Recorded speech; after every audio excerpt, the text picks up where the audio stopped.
Majority of the members have failed to voice their concerns over the normalization deals brokered between three Arab states and Israel.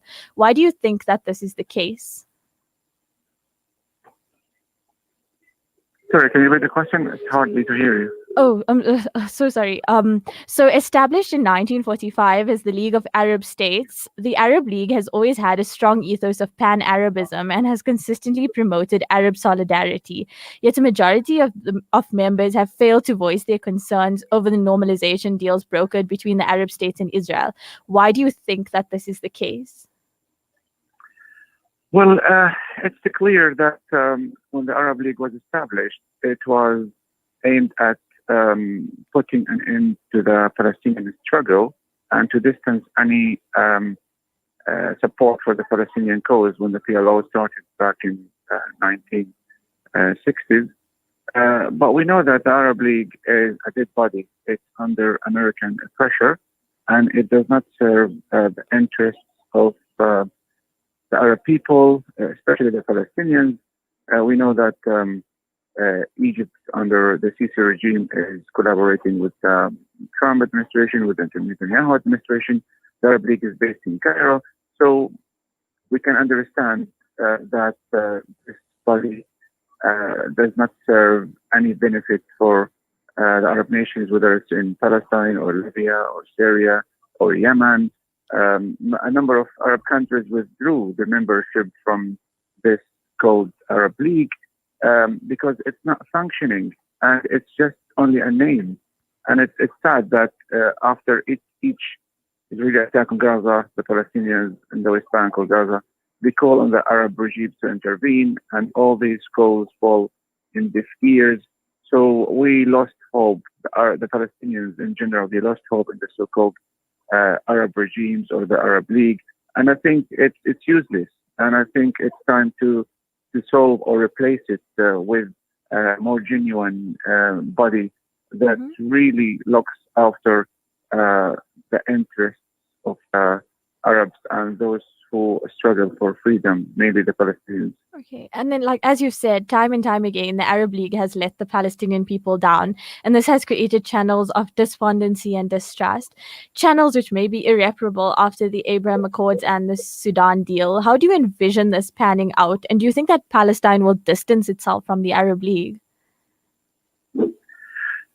Well, the Palestinian leadership expressed its outrage with regards to these normalization deals or accords between Emirates, Bahrain, Oman, whatever, maybe Saudi Arabia next, normalizing their ties with the Israeli state and letting down the Palestinians because previously, according to the Beirut summit, the Arab Peace Initiative that was reached in Beirut in 2002, that consensus, that Arab consensus was aimed at recognizing the Israeli state if Israel ends its prolonged military occupation of the Palestinian occupied territories. But when we see Emirates, Bahrain, they from behind the scenes, they strike these deals. They are stabbing the Palestinians. This is what the most Palestinians say. It's a stab in the back. It's really outrageous that the Palestinian issue doesn't mean anything for these countries who, in the first place, they never had any wars. So it's not right to call it a peace accord because there was never wars between these countries and Israel. And unfortunately, the Palestinians feel that they are in the corner. They are squeezed in the corner. They are let down. And the financial support now is conditional for the Palestinians. We know that the U.S. administration cut its financial support, and with the remaining support that is coming from some Arab countries, Saudi Arabia, Qatar, Emirates, it's conditional. So these accords weaken our morale, it weakens our steadfastness, it weakens our unity, and unfortunately, the Palestinian cause is being shattered now with the participation of the so-called Arab brotherly Arab countries. And then the Arab League once had the potential to act in a manner similar to the European Union and may have been able to transform the Middle East and North Africa into an essentially borderless area with a single currency and a united front, yet has failed to do so. Why do you think that this has been the case? First, because of the foreign intervention in the internal affairs of this so-called Arab body. We know that Arab regimes, if they want to make sure they stay in power, they have to get the blessings of the United States. And if any country wants to live in prosperity, then it has to strike peace deals with Tel Aviv, like what happened between Sudan and Israel. Trump announced that the sanctions will be lifted from Sudan, and Sudan is no more a hostile country to Tel Aviv. So we can understand there is intervention, there is stealing of natural resources from the Middle East area by the imperialist powers, by colonialist powers. And if the Arab countries become united with one currency, with no borders, it will be a threat because the region, North Africa and the Middle East, it has a potential. You have young population, you have petrol, you have gas, you have many natural resources, you have the Suez Canal, the Strait of Hormuz, so many good things, strategic locations. If this region becomes united, it will be a threat, and the West doesn't want this. It doesn't want to have a competitor. It doesn't want to see a strong Arab Muslim region. So this is what I'm trying to analyze. And Israel was planted in the heart of the Middle East just to make sure Arab countries never unite. And then, in your opinion, can the Arab League, a coalition fraught with disunity and miscommunication, still be classified as a legitimate entity?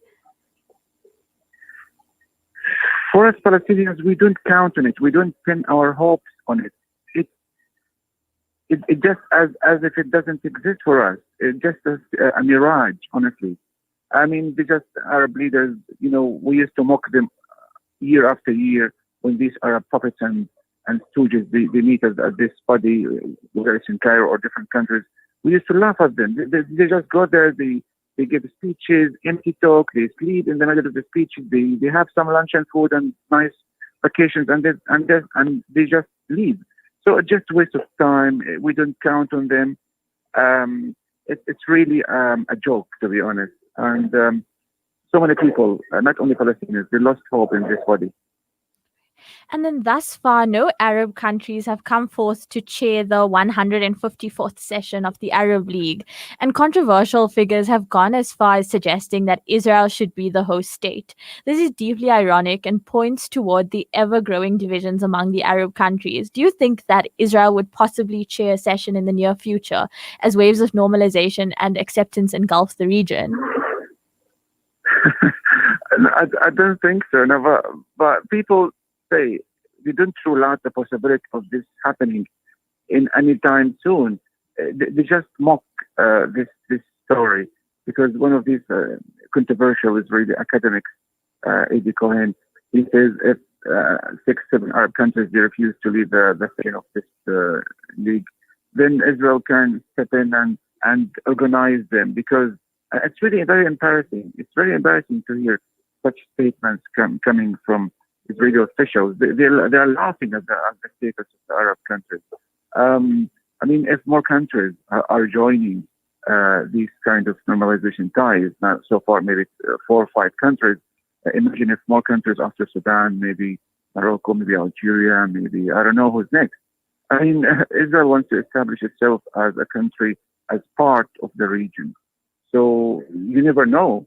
We might one day see that all these 22 Arab countries adding another country, 23rd in total, and removing the Palestinians.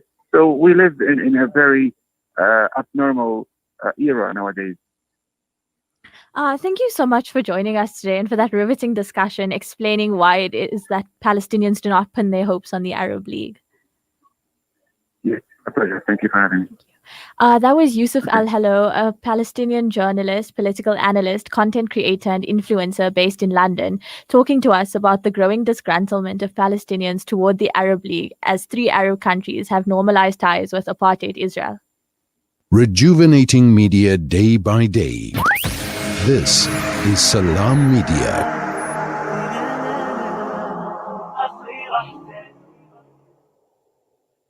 From the townships of South Africa, the refugee camps in Syria, or orphanages in Yemen, the eyes of the needy speak volumes